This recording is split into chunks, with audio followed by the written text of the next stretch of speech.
खुश आमदीद दोस्तों। उम्मीद है आप सब लोग खैर खैरियत से होंगे। ये वीडियो हम कुछ दिनों बाद बना रहे हैं। बीच में 3 या 4 दिन का कह लें कि नागा आ गया था। उसकी मेन वजह ये है कि कोई ख़ास तब्दीली नहीं है प्राइस एक्शन में। मार्केट तकरीबन रेंज में है। हमारी दो ट्रेंड लाइंस थी, ऑलमोस्ट उसके दरमियान में ही है और इसके अपर वाले पोर्शन में है, जिसके लिए अ, सबसे पहले तो आप समझ लीजिए कि 3500 के ऊपर हमारी प्राइस ने टॉप किया था in the month of April.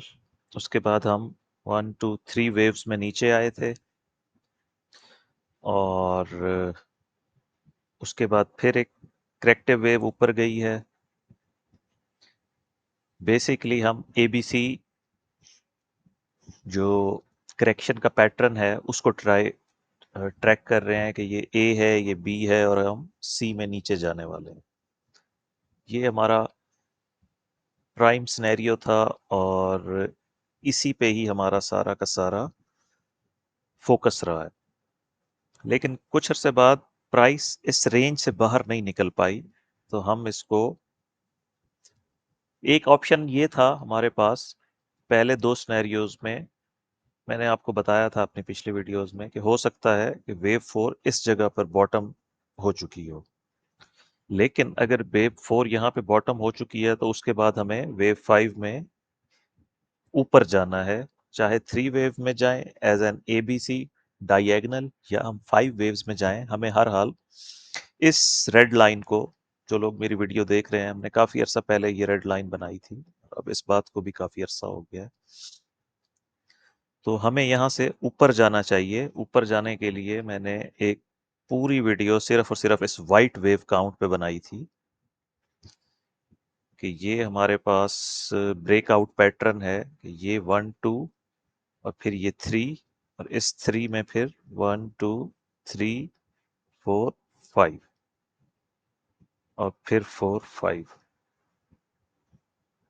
तो ये हमारा पैटर्न था, ब्रेकआउट पैटर्न। बट इसके लिए ज़रूरी है कि सबसे पहले प्राइस इस बी वेव से ऊपर जाए और उसके बाद प्राइस इसको क्रॉस करे, जो रेड लाइन है, एक हायर हाई बनाए, न्यू ऑल टाइम हाई, फिर एक वेव 4 और एक वेव 5 आए, तो हमारी ये वाली वेव सी कंप्लीट होती है as an A B C. और अगर इसके बाद एक और वेव 4 और एक और वेव 5 आए तो फिर हम इसको ए बी सी के बजाय 1 2 3 4 5 लेंगे। बट अभी हमारे पास कोई एविडेंस नहीं है और प्राइस जो है वो एक रेंज में है। उस रेंज के लिए मैंने एक ग्रीन वेव काउंट बनाया था, इलस्ट्रेट किया था, यहाँ पे इसको लेबल भी किया था। इस बात को भी मेरा ख्याल है कुछ महीना तो हो चुका है, जिसमें मैंने आपसे बताया था कि प्राइस इस रेंज में रहेगी और इसको ब्रेक नहीं कर सकेगी। ट्राइएंगल में सारा स्ट्रक्चर 3 वेव होता है और जो वेव ए का लो होता है, प्राइस इससे ऊपर ऊपर ही रहती है, इसलिए हमने ये रेड लाइन लगाई थी कि रेड लाइन ब्रेक होने का मतलब है कि हम इस ब्लू वाले सिनेरियो की वेव सी में हम नीचे जा रहे हैं, जो हमें 3000 या बिलो 3000 लेकर इजीली जा सकता है। तो ये तो हमारा मेन सिनेरियो था। वीडियो बनाने का मकसद ये था कि आप लोगों को ब्रेकआउट के इनवैलिडेशन पॉइंट डिस्कस कर लूं, क्योंकि आज प्राइस ने कुछ मूवमेंट दिखाई है। पहले तो हम इसको थोड़ा सा आगे लेकर जाएं। अब हम उसके करीब तो पहुंच चुके हैं लेकिन वो अभी तक ब्रीच नहीं हुआ है। आप लोगों को याद होगा पिछले वीडियो में हमने एक ब्लू सिनेरियो डिस्कस किया था। ये ब्रैकेट में जो ब्लू वेव है, इसके लिए मैंने आपको बताया था कि अगर तो प्राइस बियरिश है, हमने नीचे की तरफ जाना है, तो उसके लिए ये एरिया जो है ना, ग्रीन 3406 तक प्राइस को जाकर रिवर्स होना चाहिए। लाइक wave 1 in blue,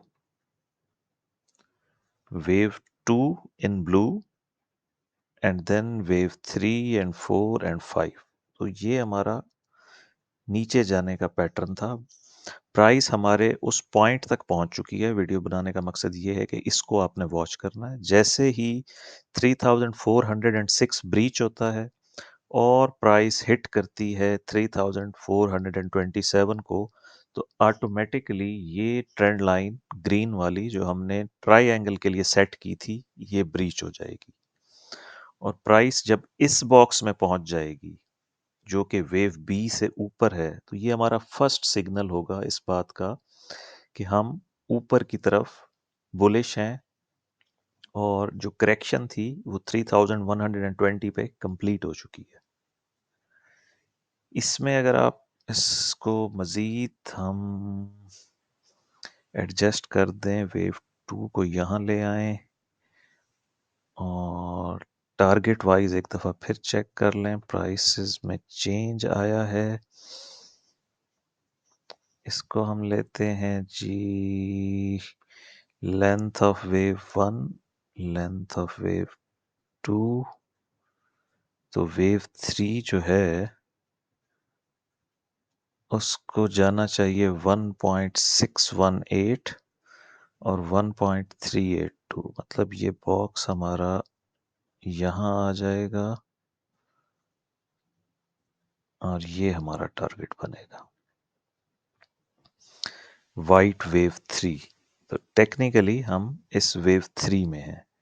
इसका इंटरनल स्ट्रक्चर फर्दर ये 1 2 फिर 1 2 3 4 5 4 5 और फिर एक 4 और फिर एक 5। अच्छा जी, इसको हम मज़ीद ज़ूम इन करते हैं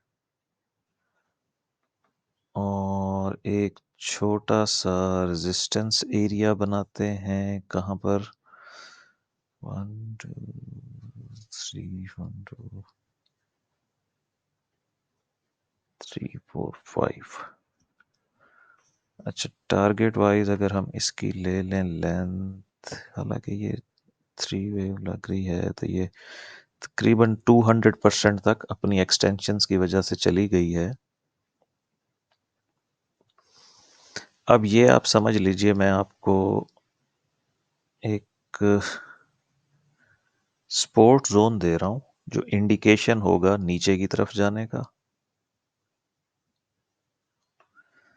जब तक प्राइस 3366 से ऊपर ऊपर है तब तक हमारा फोकस ऊपर रहेगा और ये मैंने आपको दिखा दिया है। एक मिनट, इसको हटा दें।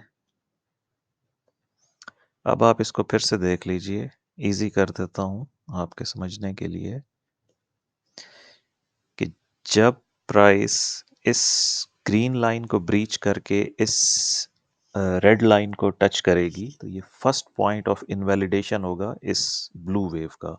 इट मीन्स कि अब हम फर्दर इतना डीप नीचे नहीं जा रहे, अब हम ऊपर की तरफ जा रहे हैं। और ये जो वाइट स्नैरियो है, जो बुलिश है, मेरी वीडियो देख लें, तो आई थिंक थर्सडे की थी या उससे पुरानी होगी, उसमें हमने सिर्फ बुलिश वेव काउंट ये वाइट वाला लेबल किया था। तो हम ऊपर की तरफ जा रहे हैं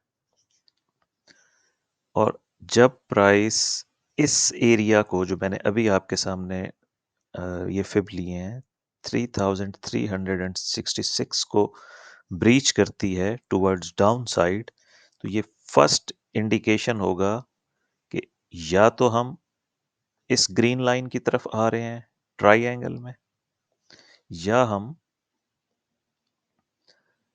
3000 एंड बिलो 3000 इस ब्लू वेव काउंट में है। और इसके बाद अगर हम इसको एक और तरीके से देखें तो बट वो लेंथ वाइज मुझे नहीं समझ में आती। यानी हम इसको यूं भी लेबल कर सकते हैं, wave A B C D E और फिर ऊपर यहां से डायरेक्ट, मतलब ये भी एक वैलिड ट्राइएंगल होगी। लेकिन एज पर ट्राइएंगल रूल्स इसको 61.8% गोल्डन रेशो हिट करना चाहिए वेव ए का। अगर हम इसको लेंथ वाइज चेक करें तो ये बन रहा है 3215। तो वेव सी जो है ट्राई एंगल की वेव सी कम से कम यहां तक आती, जो कि नहीं आई है। इसलिए अब हमारे पास यही ऑप्शन बचा है कि जब तक प्राइस कोई भी चीज़ हमारे अब नज़दीक आ गए हैं इनवैलिडेशन पॉइंट, जैसे ही ये रेड लाइन हिट होती है और ये ट्रेंड लाइन ब्रीच होती है और वेव बी से नया हाई बनता है, तो ये ब्लू काउंट और ये येलो काउंट जो दोनों बियरिश थे इनवैलिडेट हो जाएंगे और हमारा सारा फोकस वाइट काउंट पे अपसाइड हो जाएगा। तो कल जेरोम पावल की स्पीच है, वो बताएगा कि रेट कट हो रहा है या नहीं। उसके बाद मार्केट में वोलेटिलिटी होगी और डॉलर भी अप डाउन होगा। वोलेटिलिटी देख लीजिएगा, हो सकता है प्राइस यहाँ से शार्प डिक्लाइन करे, हो सकता है प्राइस यहीं से ऊपर की तरफ काम को खींच दे। तो ये कल मेरा ख्याल है क्लियर हो जाएगी बात। और कल मैं फिर डॉलर की वीडियो भी बनाऊंगा और बीटीसी भी अभी तक एज पर ओल्ड प्रिडिक्शन है, यानी उसी रेंज में चल रहा है। उसको भी इसी वीडियो में थोड़ा सा आपको दिखा देता हूँ। बीटीसी बीटीसी इंडेक्स, ये हमारी प्रीवियस वीडियो है बीटीसी की। इसको मैं एक डिटेल वीडियो बना दूंगा कल या परसों। इसमें आप देखिए, इसको सिर्फ यही चीज़ डिस्कस कर लेते हैं। हमने अपनी पिछले वीडियो में कहा था कि ये जो डाउन साइड है वेव ए है, और फिर हमने इसको एज वेव बी लिया था। ये उसका एरिया ऑफ रेजिस्टेंस था, जिसमें मैंने कहा था कि प्राइस 3 वेव्स में आके रिएक्ट करेगी और नीचे की तरफ जाएगी। तो ये एग्जैक्ट वही हुआ है, ए बी और सी। टेक्निकली तो जब तक हम 50% से ऊपर हैं, हम इस वेव 4 में हैं, ब्लू में। अगर प्राइस इससे फर्दर नीचे जाती है तो फिर हम इस सी वेव में होंगे, ये जो येलो में है, वरना हम इस वेव 4 में है। वेव 4 मुमकिन है यहाँ पे ख़त्म हो गई हो, लेकिन स्ट्रक्चर वाइज एक लो और बन जाए यहाँ तक तो बहुत खूबसूरत हो जाएगा और ये बाइंग पॉइंट होगा। तो फिर हम नेक्स्ट 128K की तरफ जाएंगे। ये हमारा टारगेट है वेव 5 के लिए।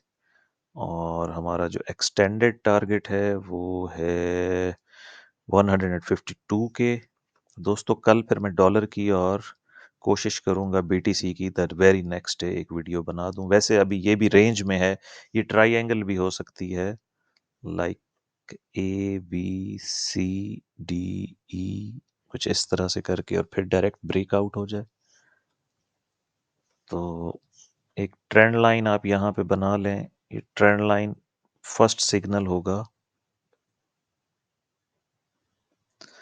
प्राइस के ऊपर जाने का। तो इसकी डिटेल वीडियो फिर मैं कल बनाऊंगा, जिसमें हम इसको 15 मिनट्स या 30 मिनट्स पे माइक्रो और नैनो वेव्स काउंट करेंगे। फिलहाल ये मैक्रो वेव्स देख लीजिए, क्योंकि ये भी रेंज में है ना, ना इससे नीचे जा रहा है ना इससे ऊपर जा रहा है। और जो फर्स्ट सपोर्ट है अभी वही ब्रीच नहीं हुई, तो फोकस अपसाइड ही रहेगा। लेकिन ये बाइंग पॉइंट होगा अगर ये यहाँ तक आ जाए तो।